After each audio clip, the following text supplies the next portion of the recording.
Je m'appelle Malao Kanté, Monsieur Kanté. Donc, je suis là aujourd'hui pour vous présenter le cours de philosophie, plus précisément en classe de terminale. D'accord?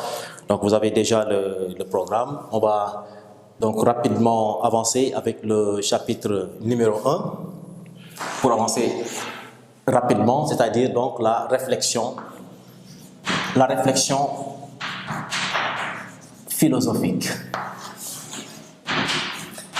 La réflexion philosophique. Donc ça, c'est le premier chapitre, effectivement, que vous allez découvrir en classe de terminale, pour vous expliquer en gros c'est quoi la philosophie, et puis quelles sont les définitions et les propositions, effectivement, données par les différents auteurs. Alors, en premier, on va dire, pour le premier point, on va voir donc la définition.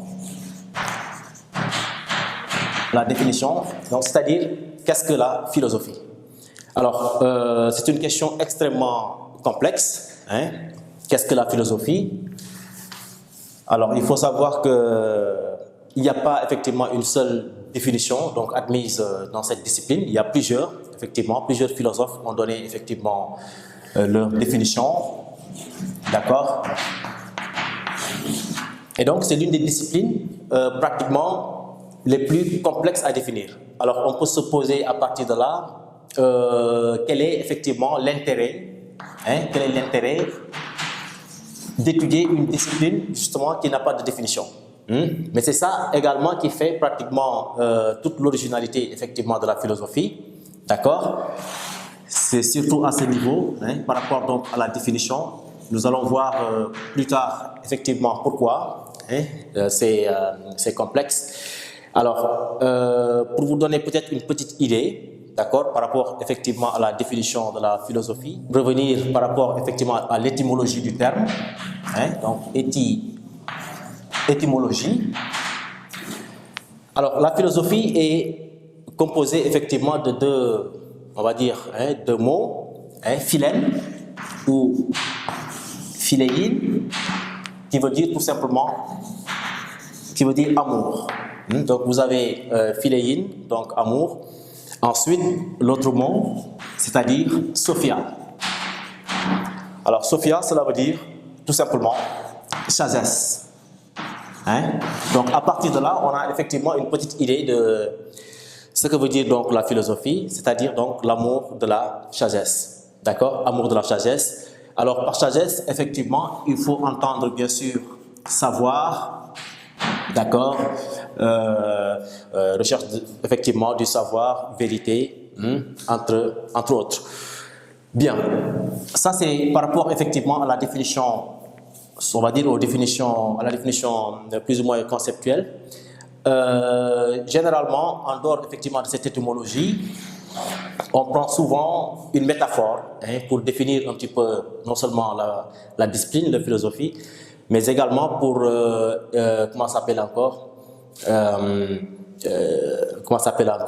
expliquer en réalité, effectivement, le métier, effectivement, de philosophe. D'accord? Alors, la célèbre métaphore qu'on prend généralement, c'est surtout avec le célèbre, effectivement, Sisyphe. Sisyphe. Souvent, c'est l'exemple, effectivement, qu'on prend pour expliquer effectivement ce qui attend le philosophe donc dans son travail, dans son métier, mais aussi ce qu'englobe effectivement ce métier de philosophe. Alors, pourquoi très souvent le mythe effectivement de Sisyphe revient très souvent? Alors, Sisyphe, c'est un personnage très important donc de la Grèce antique, d'accord? Alors, on dit même que justement c'est le père d'Ulysse. C'est le père d'Ulysse, un personnage effectivement mythique, roi d'Ithaque.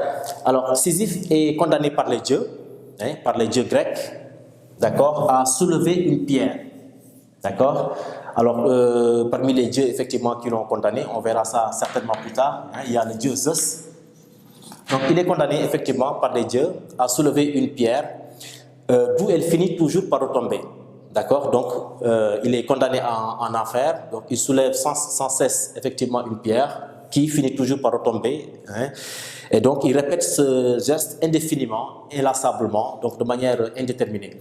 Alors, le philosophe donc, est à l'image, effectivement, de Sisyphe. Donc, c'est quelqu'un, justement, qui est toujours dans la quête, effectivement, du savoir, dans la quête, effectivement, de la vérité, d'accord? Et donc, il revient sans cesse. C'est pour ça que vous entendez certainement dire que le philosophe ne prétend jamais être en possession, effectivement, du savoir, puisque lorsqu'on pense qu'on sait, la pensée s'atrophie et meurt. Effectivement, cette métaphore qu'on donne, donc de Sisyphe, hein, donc pour expliquer un petit peu la condition, effectivement, du philosophe de façon globale.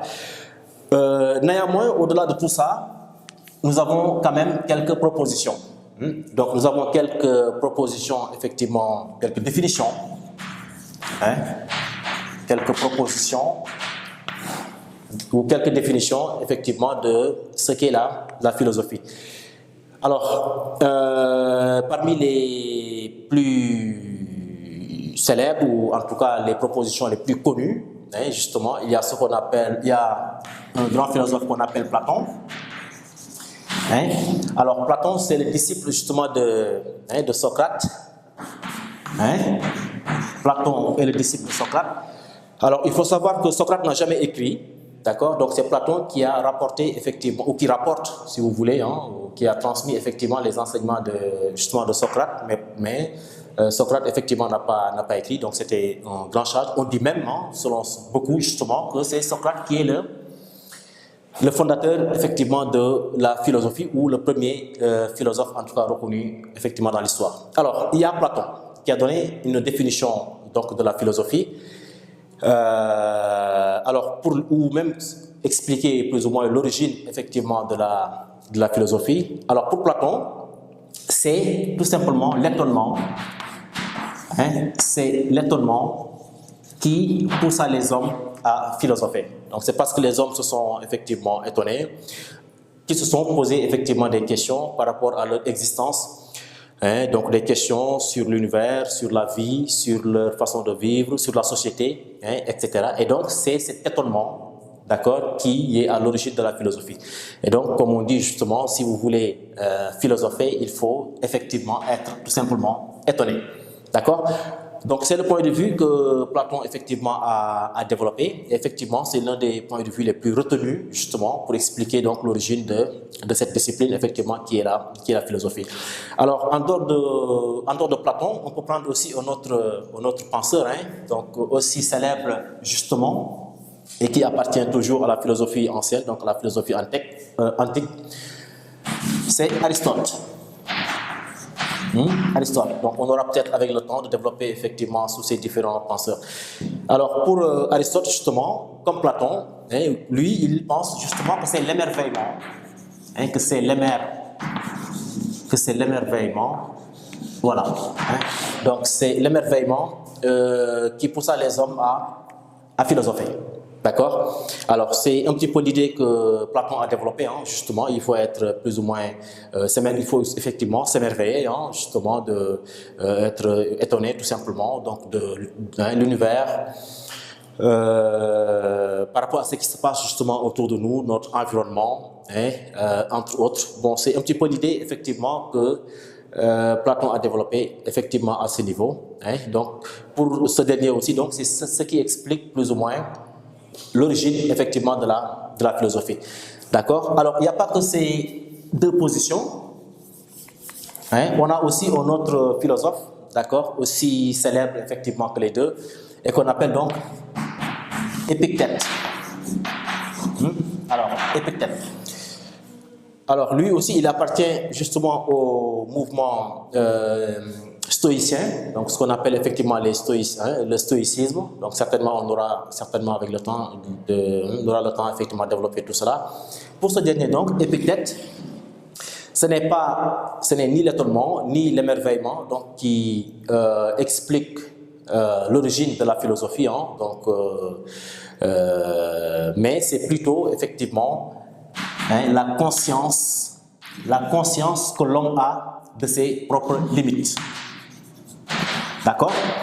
Donc c'est surtout ça. L'homme, effectivement, s'est rendu compte à un moment donné donc, de ses propres limites, qu'il rencontre beaucoup de problèmes, qu'il est confronté donc, à des questions auxquelles il ne peut apporter effectivement de réponse, comme par exemple la mort. Face à la mort, on est tout simplement désarmé. Donc il n'y a aucun homme effectivement qui peut résoudre justement ce problème, mais aussi par rapport à notre existence, par rapport à notre origine, il y a des questions, il y a tout un ensemble de questions effectivement auxquelles on ne peut pas répondre et qui taraudent également l'esprit humain.